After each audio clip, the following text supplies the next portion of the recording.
Hey, happy Friday, everybody. This is Brian.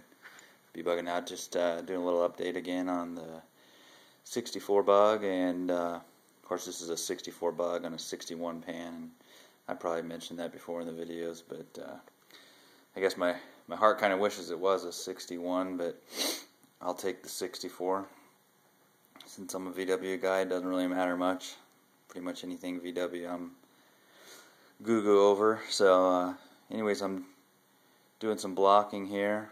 The main body is pretty much, let's see what we did. We stripped it down to metal, put the etch primer on, then we went and put the epoxy primer on, and we haven't put on the high build on the body yet. So the fenders and the body, the deck lid, that's as well as the hood is still just an epoxy, but I do have my doors in the high build primer. So anyways, just wanted to show you what I've been finding as I've been going through and blocking this. This is kind of new to me as well. I've done a few cars in the past with my family and my dad, my brother, but we didn't really have any skills or knowledge to do this. We didn't do it for a living. It was just something we did as a way to save money and just keep ourselves busy and out of trouble, basically. But block sanding's new to me. For the most part, when I used to do cars, it was just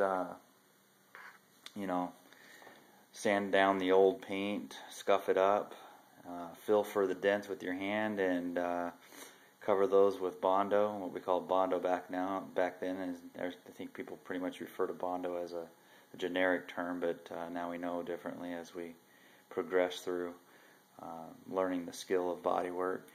And we all know it's called filler, and there's different brands of filler, but we'd fill with our hands for the dents, and then we'd just sand over those with a DA sander or a flat sander. A lot of times we were using tools that you probably should be using only for woodworking. An orbital sander, I think, is what we used to call them back then. We did my brother's 77 Chevy with an orbital sander, and boy, when we painted that with the base coat, clear coat, you could see every spot that we had filler in. But who cares? You were 15, 16 years old back then, and you're just happy to have a vehicle with new paint on it. But as you progress, get older and wiser, you start to care a little more about your work, and you know that you're going to get comments from people that are admiring your vehicle. So that's why I've been putting extra care and time into this project and trying to educate myself with videos from people out there that are more experienced and knowledgeable than I am. We all have a few people that come to mind when someone says something like that. So we appreciate everything that they do for us to help us produce a better end product. But now that we're on the epoxy here, I'll show you where I've been using Guide Coat, and that's the first time for me to use Guide Coat. I never used Guide Coat on any of my cars, and it definitely helps you out a lot. I know a lot of you probably think, well, that's elementary, and but there are people like myself that I'm in my late 30s and still messing around with cars, and I never ever used Guide Coat. And I know there's more of us out there, and as time goes on, people get familiar with the Garage Gang and trying to seek knowledge to better their projects. They'll appreciate us showing our flaws.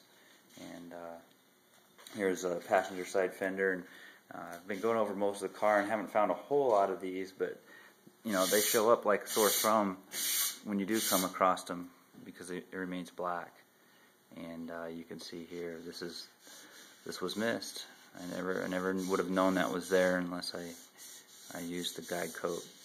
And for those of us that aren't familiar with what else Guide Coat can do, you can see here there's as I'm sanding with 220 using a flat sander, Durablox is what I'm using. It shows the highs or the level areas because it comes up as more of the gray, the soft gray, and then you get the textured areas, which are basically areas that have Guide Coat in them, and that's pretty much what I'm considering to be orange peel. You know, that's mostly orange peel, and probably a little bit of a low surface as well. So you continue to keep blocking until that goes away. And if you hit bare metal, from what I understand, you just go ahead and stop. And I haven't hit bare metal in this area yet, so I'm still blocking away. And I know if I keep blocking away to try to remove this dent, I'm just going to end up turning this all to metal. So I'm not going to go that route. This is going to get some finishing putty, and then I'll block that again, block this area again.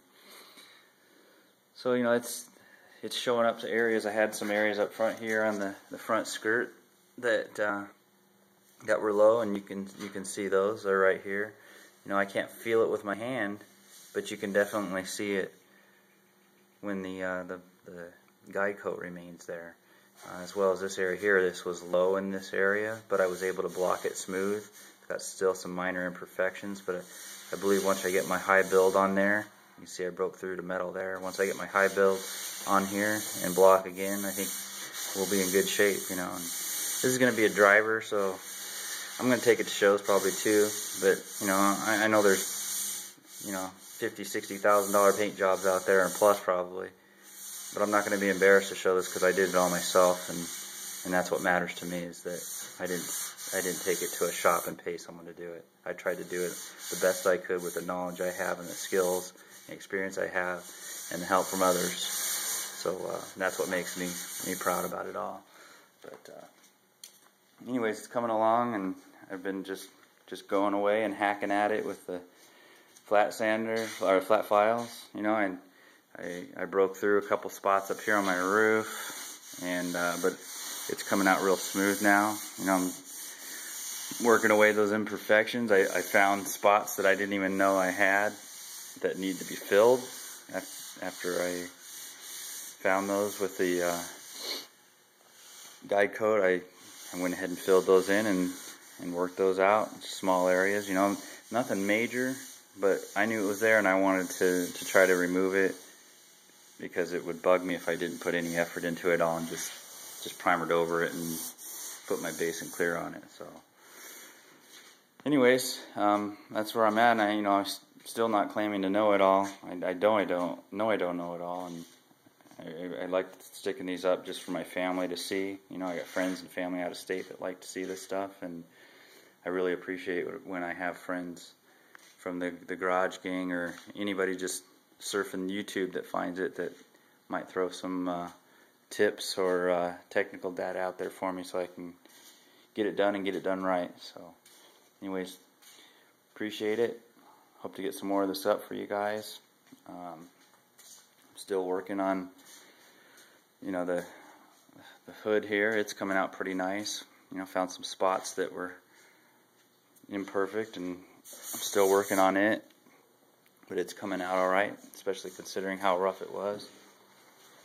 And as well as the deck lid, I got a lot of it taken care of, and I don't have a lot of light back here, sorry, but it's coming along, and I'm feeling like I'm starting to get closer and closer to that finish line. So anyways, hope you all have a great weekend, and if I don't see any of your videos, or you don't happen to come across mine this weekend, leave me a post when you get a chance. Take care, guys.